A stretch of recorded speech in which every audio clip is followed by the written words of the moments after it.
राकेश उपाध्याय भी मेरे साथ है। बादल दादा, आऊंगा मैं आपके पास। राकेश उपाध्याय, अब सवाल उठता है कि अगर ये आरोप लगाया जा रहा है कि बीजेपी के इशारे पर हुमायूं कबीर ये सब वहां पर कर रहे हैं क्योंकि बीजेपी को ये सूट करता है मद्देनजर चुनाव के, तो फिर ममता दीदी भी तो कोई एक्शन नहीं ले रहे हैं सिवाय टीएमसी से बाहर करने के हुमायूं कबीर पर। तो क्या इसका मतलब है कि ममता दीदी को भी सूट करता है ये? बहुत धन्यवाद जी आपको मुस्कान जी। जी बोलिए। ममता दीदी जिस राजनीतिक बुनियाद पर खड़ी हैं उसमें उनका किला अब दरक रहा है। क्योंकि जो लोकसभा चुनाव के नतीजे थे उसमें बीजेपी की सीटें भले ही 2024 में बंगाल में घटी थी, वो 18 से 12 चली गई थी, लेकिन उसका वोट जो है 1% भी कम नहीं हुआ है। 39% लेकर बीजेपी खड़ी है और ममता दीदी भी 47 से 48% वोट लेकर के विधानसभा और कमोबेश लोकसभा में खड़ी रहती हैं। अब ये जो एसआईआर की प्रक्रिया चल रही है इसने सबकी धड़कनें बढ़ा दी, क्योंकि जो डेटा है हर विधानसभा और लोकसभा के बीच में, यानी 2019 में लोकसभा चुनाव था, 2021 में विधानसभा चुनाव हुआ, तो वोटर की जो तादाद है वो 30 से 40 लाख वोटर हर चुनाव में बढ़ते रहे हैं, हर चुनाव के बीच में। अभी जो लोकसभा चुनाव हुआ है उसके बाद 7 करोड़ 60 लाख वोटर हैं बंगाल में, वो जिन्होंने लोकसभा में जिनका नाम मतदाता सूची में प्रकाशित था। अभी एसआईआर के बाद हो क्या रहा है कि मतदाता सूची स्टैंड स्टिल है।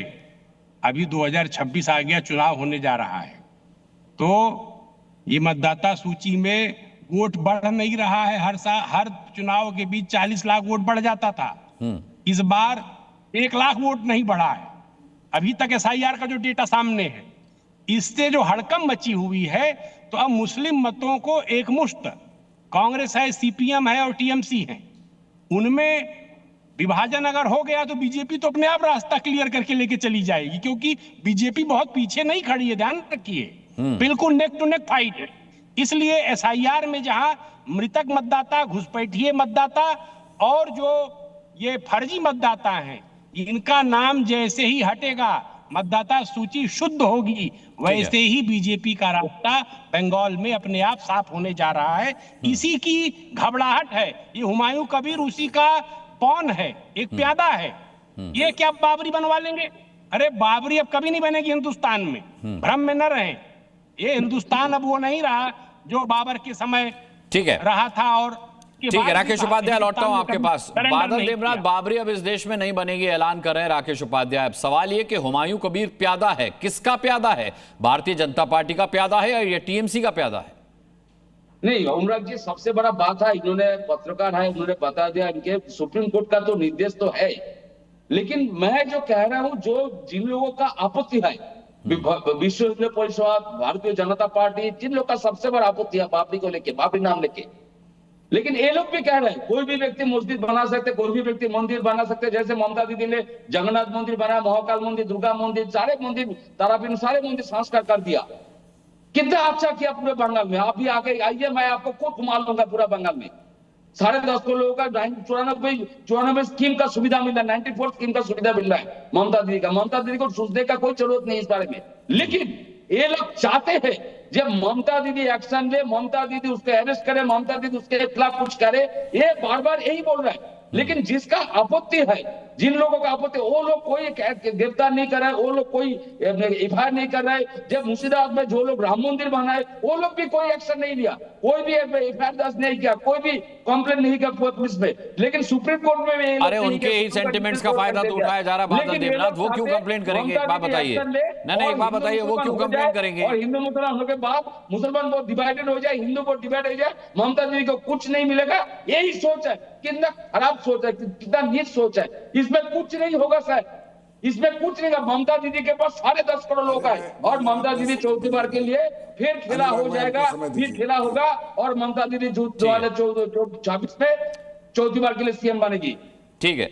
जफर इस्लाम, ये एक बहुत बड़ा मामला है कि जो चंदा आ रहा है हुमायूं कबीर के पास, उसकी जांच कौन करेगा? ईडी सीबीआई का नाम तो ले दिया गया, लेकिन ममता बनर्जी पर वहां की पश्चिम बंगाल बीजेपी दबाव क्यों नहीं बना रही है कि हुमायूं कबीर के चंदे का हिसाब लिया जाए कि ये पैसा कहां से आ रहा है? देखिए, बादल देवनाथ कह रहे हैं ना चंदा देने वालों को आपत्ति है, न जमीन देने वालों को आपत्ति है, वहां हर कोई मुसलमान हुमायूं कबीर के साथ खड़ा है, तो फिर दिक्कत क्या है? सबसे बड़ा बात है, जिस होटल में कलकत्ता में वो भाजपा का लीडर का ठीक है, अब जफर भाई का जवाब। इसको रुकवाइए तो सही।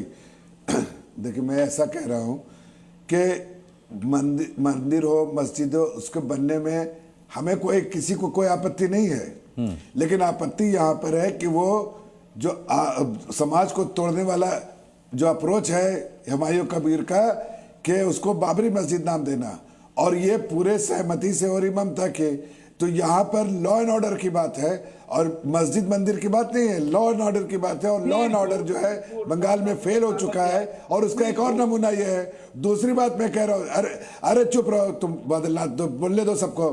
दूसरी बात ये कह रहा हूँ कि देखिए, ये पूरा जो बॉर्डर जो है ना 2-2.5 किलोमीटर का जो बॉर्डर है, हमने तो पूरी जगह बंद कर दिया। खाली एक बंगाल में बॉर्डर 500 किलोमीटर का बंद नहीं है, तो वहां से जो घुसपैठिया आते हैं इनको हर साल 40 लाख 50 लाख वोट बना देते हैं। इस बार वो नहीं होने दे रहे हैं। ये एसआईआर एक्सरसाइज से इनको तकलीफ हो रही है, पेट में दर्द हो रहा है कि इनके एसआईआर एक्सरसाइज से होने वाली तकलीफ अलग मुद्दा है जफर इस्लाम भाई। अब यहाँ जो बाबरी मस्जिद का मुद्दा है, ये बिल्कुल अलग मुद्दा है। इसमें एसआईआर का क्या लेना देना है?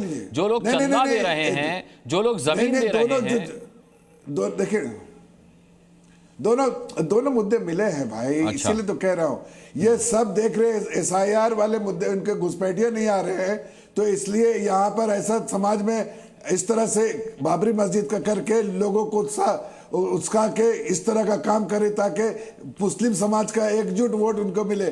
ऐसा नहीं होगा। इस तरह के समाज को तोड़ने वाली राजनीति नहीं चलेगी।